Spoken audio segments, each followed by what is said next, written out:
Impeachment. क्या? Impeachment, राष्ट्रपति को पद से हटाने की प्रक्रिया, केवल प्रोसीजर है ये। और ये प्रोसीजर आर्टिकल कौन सा आएगा? 61। तो साहब हटाया कैसे जाता है, कारण क्या है? सही उत्तर जो संविधान में होता है उसके हिसाब से दिया जाता है। तो देखो सही मायने में उत्तर क्या आता है? संविधान अतिक्रमण। एक शब्द और लिखा हुआ आता है, बताओ क्या? कदाचार। क्या शब्द होता है? कदाचार। तो उसका अभिप्राय क्या होता है? अतिक्रमण करना, यानी खुद संविधान का मालिक है। कौन मालिक है? राष्ट्रपति। और खुद यदि अतिक्रमण करता है तो ये चीज गलत है। समझने के लिए आपको ये शब्द बता रहा हूं, अतिक्रमण। जबकि लिखा हुआ क्या आएगा? कदाचार। अतिक्रमण लिखा हुआ नहीं आएगा। क्यों? क्योंकि देखो जो संविधान में है वही चीज लिखेंगे अपन। तो क्या लिखेंगे? कदाचार। कदाचार आचरण। कारण दूसरी बात, किसके द्वारा हटाया जाता है? किसके द्वारा हटाया जाता है?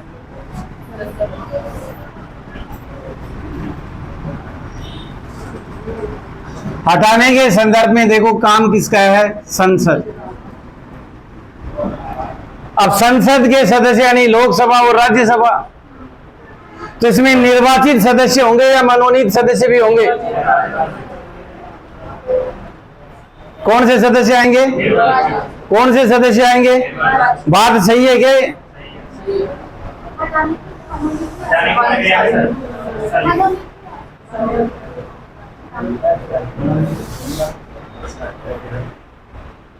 राष्ट्रपति का जो चुनाव होता है उसमें मनोनीत सदस्य भाग लेते हैं या नहीं लेते? नहीं लेते ना? बोलो। निर्वाचित सदस्य भाग लेते हैं। यानी बाप की बारात में बेटा नहीं जाता। बोलो, जाता है क्या? लेकिन ध्यान रखना, बाप जब मर जाता है तो बेटा सबसे आगे जाता है। तो इसका मतलब क्या हुआ? मनोनीत भी आएंगे। अब आपके परमानेंट याद हो गया, कभी मत भूलना इस चीज को। आ गया समझ में?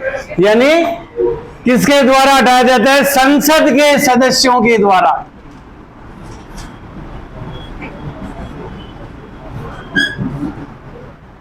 सारे सदस्य आ जाएंगे इसमें। क्लियर हो गई बात? और वहां शब्द हमने क्या लिखा था? निर्वाचित। और यहां शब्द क्या आएगा? सारे सदस्य। चाहे आप सारे मत लिखो, केवल ये भी लिख सकते हैं अपन साहब, संसद के सदस्यों के द्वारा हटाया जाता है। तो कंप्लीट ही आएंगे। नंबर 3, तीसरी बात देखो निकली कभी। दूसरी बार मैंने क्या कहा था कि बारीकी से रुको थोड़ा, और उसी समय अब ये चीज भी आपके परमानेंट याद होगी, कभी भूलोगे नहीं इस चीज को। तीसरे नंबर पर जो बात आती है, कारण किसके द्वारा, किस प्रकार से हटाया जाता है? किस प्रकार से हटाया जाता है? यानी राष्ट्रपति को किस प्रकार से पदच्युत किया जाता है? तो संसद 2/3 बहुमत से प्रस्ताव पारित करे। कौन से बहुमत के आधार पर? 2/3। अब देखो 2/3 में एक सदस्य भी कम नहीं होना चाहिए।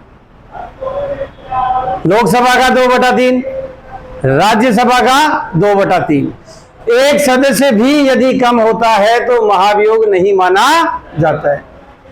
नेक्स्ट बात, नंबर 4, चौथी बात,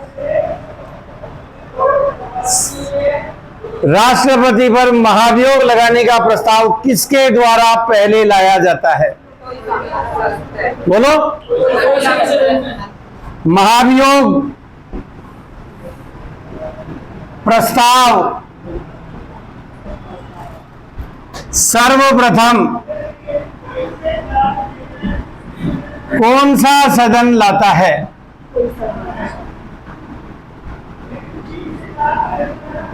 उत्तर है कोई सा भी सदन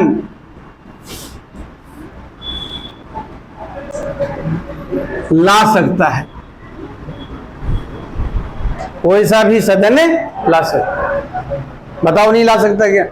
भाई जब दोनों का बराबर बराबर अधिकार है तो लोकसभा ला सकती है पहले, राज्यसभा ला सकती है पहले, कोई सा भी सदन ला सकता है। अब जल्दीबाजी में क्या करते हैं, लोकसभा के निशान लगा देते हैं। निशान लगने के बाद में कुछ नहीं होता है। इसलिए पहले पूरा प्रश्न देखो, प्रश्न क्या पूछ रहा है कि जब दोनों का बराबर अधिकार है तो इसका मतलब क्या हुआ, कोई सा भी सदन पहले ला सकता है। क्या? महाभियोग का प्रस्ताव। नेक्स्ट बात देखो, जो सदन प्रस्ताव लाता है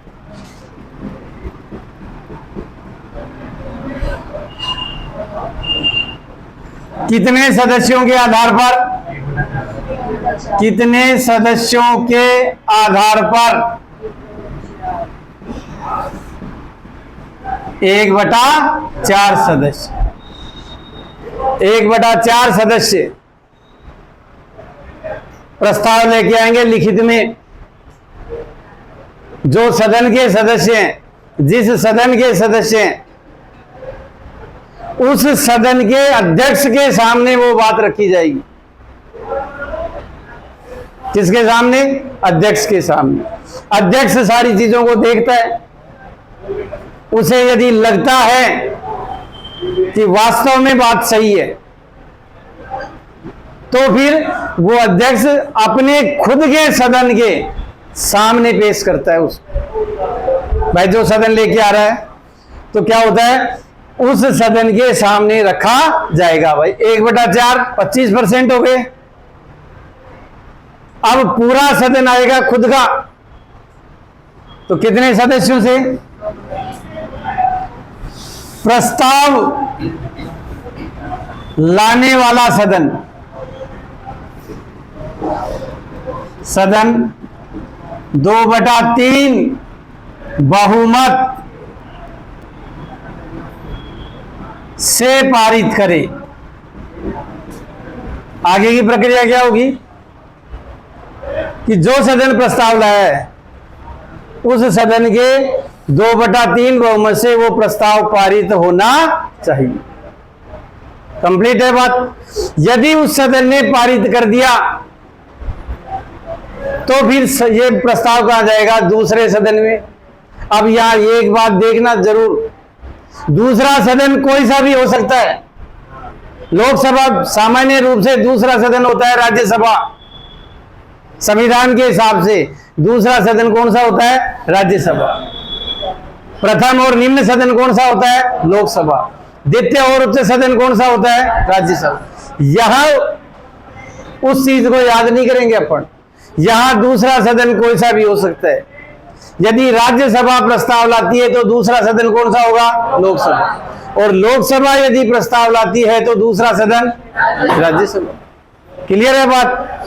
तो प्रस्ताव लाने वाला सदन 2/3 बहुमत से पारित करे। नेक्स्ट बात के रूप में क्या आएगा? यह प्रस्ताव दूसरे सदन में जाता है, दूसरे सदन में जाएगा। कहां जाएगी बात? दूसरे सदन। अब देखो, दूसरा सदन इस बात की जांच करवाएगा कि प्रथम सदन ने जो आरोप लगाया वो आरोप सत्य है, तो जांच होगी। और देखो, जांच में ही वास्तविक सत्यता का प्रमाण सामने आता है। जांच कैसे होगी? संबंधित व्यक्ति को भी बुलाया जाएगा। अब संबंधित व्यक्ति कौन है? राष्ट्रपति। भाई जिस पर आरोप लगा है उसकी बात भी पूछी जाती है। तो दूसरा सदन क्या करेगा बताओ? जांच कमेटी बैठाता है। क्या बैठाता है? जांच कमेटी। दूसरा सदन जांच कमेटी गठित करता है।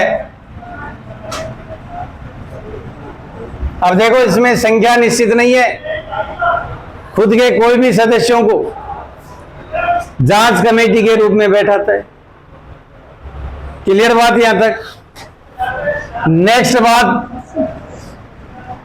राष्ट्रपति को महाभियोग की सूचना 14 दिन पहले दे दी जाती है। कितने दिन पहले दी जाएगी? 14 दिन पहले। 14 दिन पहले क्यों दी जाती है? ताकि वो व्यक्ति अपने पक्ष में बात रखने के लिए तैयार हो सके। भाई डायरेक्ट तो हटेगा नहीं, देखो, क्योंकि जांच होगी। जांच में संबंधित सदन राष्ट्रपति को बुलाता है। किसको बुलाएगा? राष्ट्रपति को। तो देखो नेक्स्ट अपना पॉइंट क्या आएगा? राष्ट्रपति को अपना बचाव पक्ष पेश करने का अवसर दिया जाता है। राष्ट्रपति स्वयं जाकर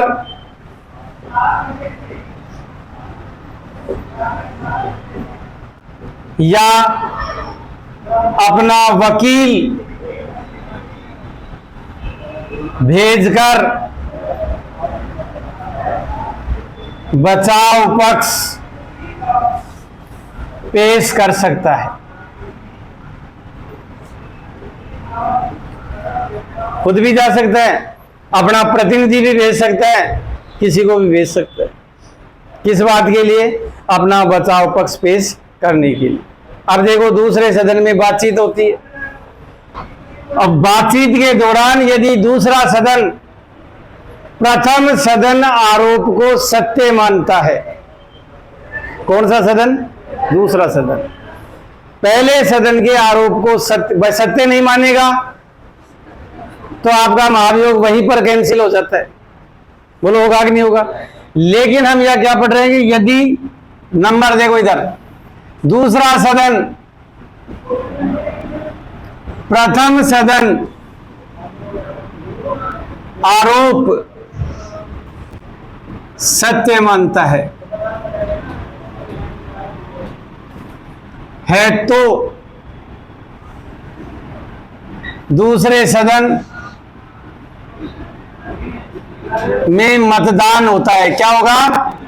मतदान होगा और 2/3 बहुमत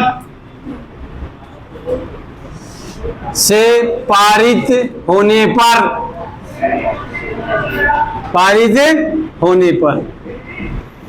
राष्ट्रपति पद च्युत हो जाता है। हटाया नहीं जाता, फिर हटाया जाने की बात नहीं आती है, स्वतः ही पद च्युत हो जाएगा। क्या होगा? स्वतः ही पद च्युत हो जाता है। कब? जब दूसरा सदन भी 2/3 बहुमत से क्या कर देता है बेटा? प्रस्ताव पारित कर देता है, तो स्वतः ही पद से हट जाता है। किसी के द्वारा हटाया नहीं जाता है। प्रक्रिया चलती है, प्रोसीजर चलता है। प्रोसीजर क्या होता है? दोनों सदन 2/3 बहुमत से यदि प्रस्ताव पारित हो जाता है, तो राष्ट्रपति क्या होता है? पद से हट जाता है। यानी उसके बाद यदि वो कोई भी बात बोलेगा तो वो बात वैलिड नहीं होगी। क्लियर बात एकदम। दूसरी, साहब राष्ट्रपति को या राष्ट्रपति पर महाभियोग जो लगाया जाता है, ये सिद्धांत, ये प्रक्रिया भारतीय संविधान में कहां से ली गई? अमेरिकन संविधान से। कहां से? अमेरिकन संविधान। अब देखो यहां जो बात है, अनुच्छेद 61 ही याद रहता है सबके। प्रश्न आ जाता है कि राष्ट्रपति पर महाभियोग संविधान के किस अनुच्छेद के अंतर्गत लगता है? तो अपना उत्तर क्या होगा? क्या उत्तर होगा? 56। क्या उत्तर होगा? 56। क्यों? क्योंकि कार्यकाल किस में आएगा? 56 में। बोला आएगा कि नहीं आएगा? भाई कार्यकाल कहां पर है? 56 में। अब कार्यकाल कितना होता है? 5 वर्ष। तो 5 वर्ष से पहले वो त्यागपत्र दे सकता है, 5 वर्ष से पहले वो मर सकता है, 5 वर्ष से पहले उसको हटाया भी जा सकता है। बोलो हटेगा कि नहीं हटेगा? तो 61 का प्रयोग कौन से अनुच्छेद में होगा? 56 में। तो प्रश्न आता है कि राष्ट्रपति पर महाभियोग लगता है तो आर्टिकल क्या आएगा? 56। क्या आएगा? लेकिन प्रश्न आता है कि राष्ट्रपति पर महाभियोग लगाने की प्रक्रिया का उल्लेख कौन सा अनुच्छेद आएगा? 61। कौन सा आएगा? बराबर देखो, दिमाग में रखना इस चीज को।